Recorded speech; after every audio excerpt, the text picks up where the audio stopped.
It's December 18, 2022, and a Boeing Trip 7 from United Airlines has just departed into the stormy skies above Maui.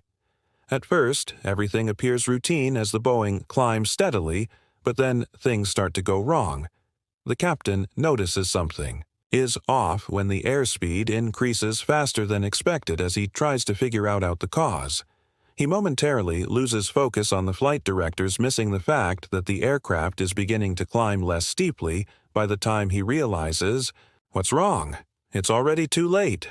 The aircraft suddenly enters a steep dive just 2100 feet above the ocean. The ground proximity warning system sounds its alarm.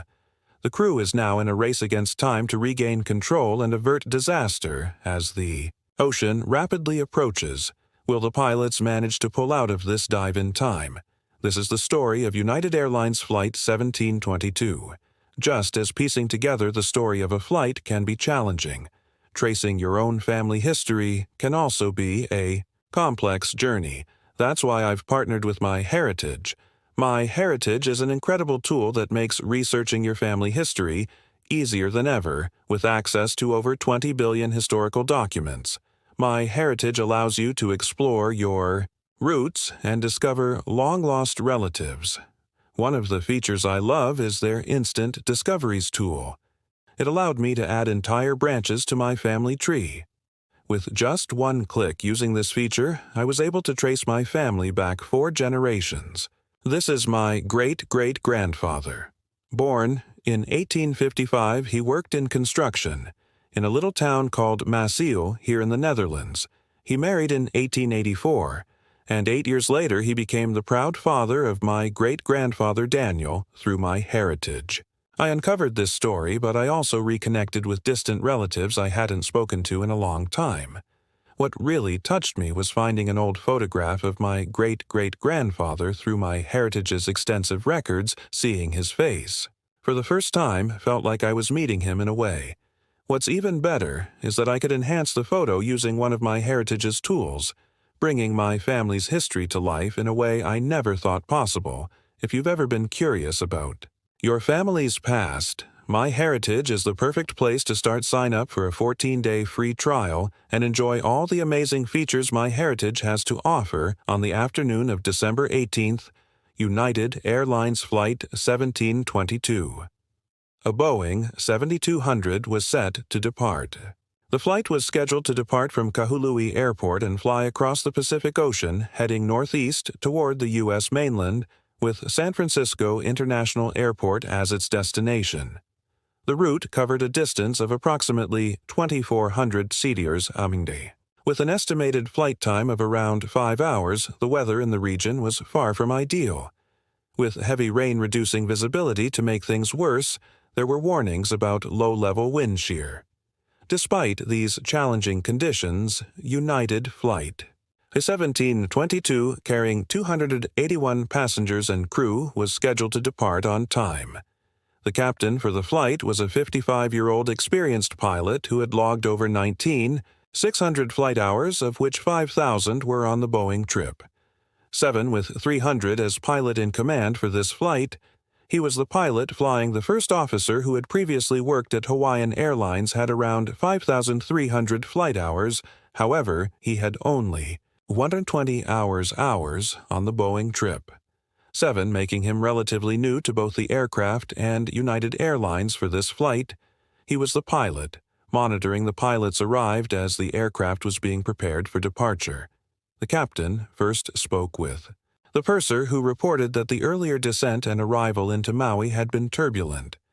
Meanwhile, the first officer conducted the pre-flight walk around the captain, briefed the person on the specifics of the upcoming flight he told her about, the flight details, and highlighted that the flight attendants should stay seated during the climb because of the bad weather. As the first officer finished his walk around, he received a text message from a friend just hours earlier. Hawaiian Airlines. Flight 35, an Airbus A330 Trav EAng from Phoenix to Honolulu, had encountered severe turbulence during its final approach. The turbulence was so extreme that 36 people required medical attention, including 11 with serious injuries. Among the injured were a 1-year-old child and 3 crew members. This incident showed just how unpredictable the air currents around the Hawaiian Islands were and highlighted the importance of staying alert in such dangerous conditions. Concerned, the first officer quickly texted back to thank his friend for the update, then turned off his phone before entering the cockpit. He immediately shared the information with the captain, ensuring they were aware of the potential for turbulence during their own flight. As the 271 passengers began boarding, the pilots carried out the performance calculations, the automatic terminal. Information Service, or AIS, a continuous radio broadcast providing pilots with up-to-date airport information, was unavailable at the time. This meant the necessary information had to be obtained by contacting the tower runway 20 was being used for outgoing flights, and the tower informed them that the winds were reasonably light coming from a southerly direction at around 10 knots. For the performance calculations, the pilots consulted Sabre, an advanced computer system design, to calculate the optimal settings for takeoff and climb, including flap positions and engine power. The system recommended using flaps 20 and D-rated thrust for departure. Typically, a Boeing 7 takes off with flaps 15. However, the unique demands of this situation, such as the short runway and the wind conditions, required a flaps 20 setting, which is less commonly used for takeoff. The first officer was relatively new to the Boeing Tri-7, and taking off with flaps 20 may have been unfamiliar. To him, after completing all pre-flight checks in the cockpit, the pilots contacted Maui Tower to request clearance for pushback and engine start at approximately 2:30 p.m. local time. The aircraft began its pushback. During this time, the crew was informed that the active runway had changed to runway 02, with the pushback completed, and the engine started. The captain and first officer reassessed the weather conditions and adjusted their takeoff configuration for runway 02. They decided to set the flaps to 20 degree with maximum thrust for takeoff, marking a change from their original plan of using reduced thrust. This decision was prompted by reports from other pilots of significant low-level wind shear, highlighting the need for a powerful takeoff to ensure a safe climb out of Kahului. After a short taxi, they reached the holding point and were cleared to line up and wait for takeoff clearance. The windshield wipers were set to high and the weather radar was activated, revealing the severe weather ahead at 2:49 p.m. The crew received clearance for takeoff with full takeoff thrust applied. The Boeing 7 accelerated down the runway. The rotation and initial climb proceeded normally, with the first officer retracting the landing gear. However, they soon encountered rapid airspeed fluctuations, with light turbulence intensifying as they climbed. As the aircraft reached the thrust reduction and acceleration altitude, the captain adjusted the pitch slightly to increase speed and called for flaps 5 yet in E. The moment's stress. The first officer misheard the command and set flaps 15. Instead, this small mistake would soon lead to a series of events that put the flight at risk. After selecting flaps 15, the first officer checked in with Honolulu Control. As the aircraft climbed through 1400 FT and entered instrument meteorological conditions, they responded with instructions to climb to 16,000 EFT. They also advised that moderate to extreme weather conditions were present in all directions and approved any necessary weather deviations. At first, everything seemed normal. The aircraft climbed steadily and the crew focused on their tasks. But then the captain noticed something unusual. The airspeed was increasing more rapidly than expected, and the maximum operating speed indicator began to move to a lower value than anticipated. Concerned about a possible overspeed condition, the captain immediately reduced engine thrust by overriding the auto throttle. This adjustment caused the engines to decelerate slightly, resulting in a slight downward pitch momentum, which caused the aircraft to pitch forward slightly, though it continued to climb. The captain's attention now turned to what was happening with the flaps in his mind.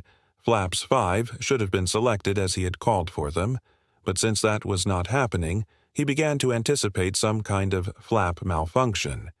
He started checking the engine indicating and crew alerting system to see if any emergency procedures needed to be followed, But there were no alerts, and no chimes had been heard indicating that it couldn't be a flap. Malfunction. Seconds later, the captain realized what was wrong.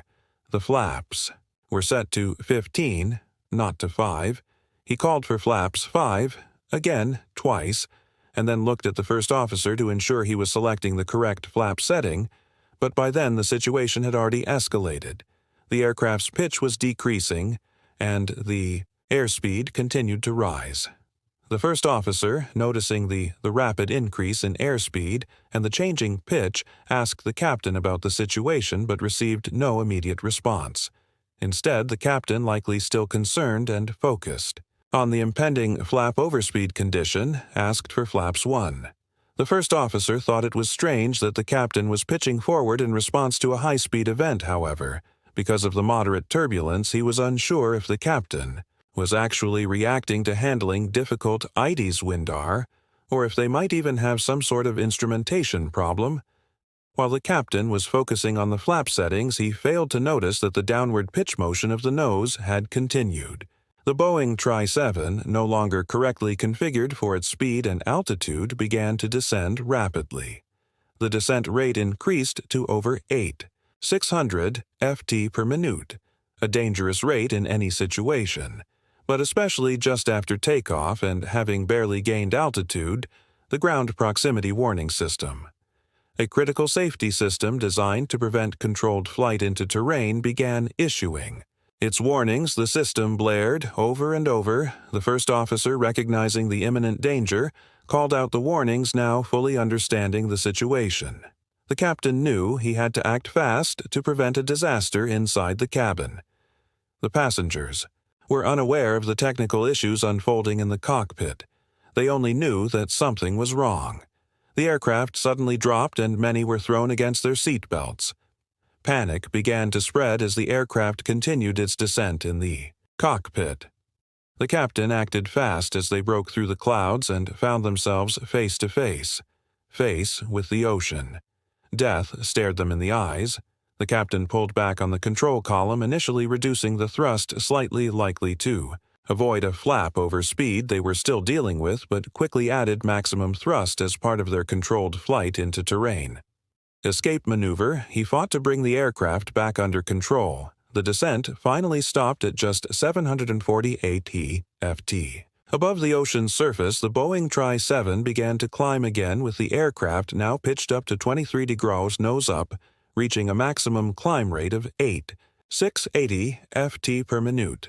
The warning stopped, and the immediate crisis was over.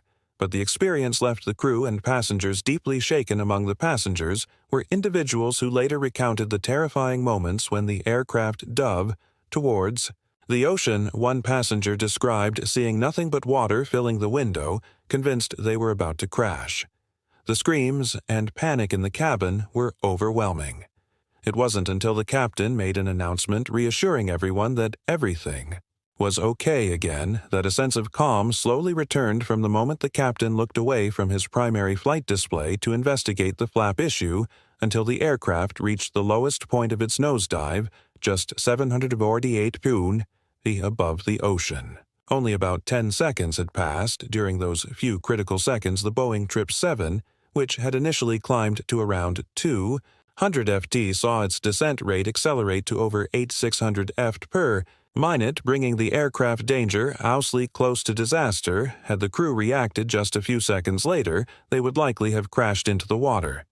Once the aircraft was on a stable climb, the captain contacted the purser to check the condition of the passengers' crew and the aircraft. The purser confirmed that everyone was okay and that there was no internal damage, with no injuries reported among passengers or crew and no signs of structural damage. The captain decided to continue the flight to San Francisco. Upon landing in San Francisco, the incident was initially not reported as there was no damage or injuries. However, the NTSB learned of the event 2 months later and opened an investigation. Unfortunately, by the time the investigation began, the cockpit voice and flight data recorders had been overwritten, which limited the available data. Despite this limitation, the NTSB's investigation revealed several critical factors that contributed to the incident. The primary cause was The miscommunication between the captain and the first officer regarding the flap setting during the initial climb. This miscommunication, combined with the severe weather conditions and the captain's manual control inputs, led to the dangerous descent. In response to the incident, United Airlines immediately took steps to prevent it from happening again. The airline revised its training modules to emphasize the importance of clear communication in the cockpit, especially during critical phases of flight. They also launched an awareness campaign at their training center, focusing on flight path management and adhering to standard operating procedures. Thanks to MyHeritage for sponsoring this video. Sign up for a 14-day free trial and enjoy all the amazing features MyHeritage has to offer.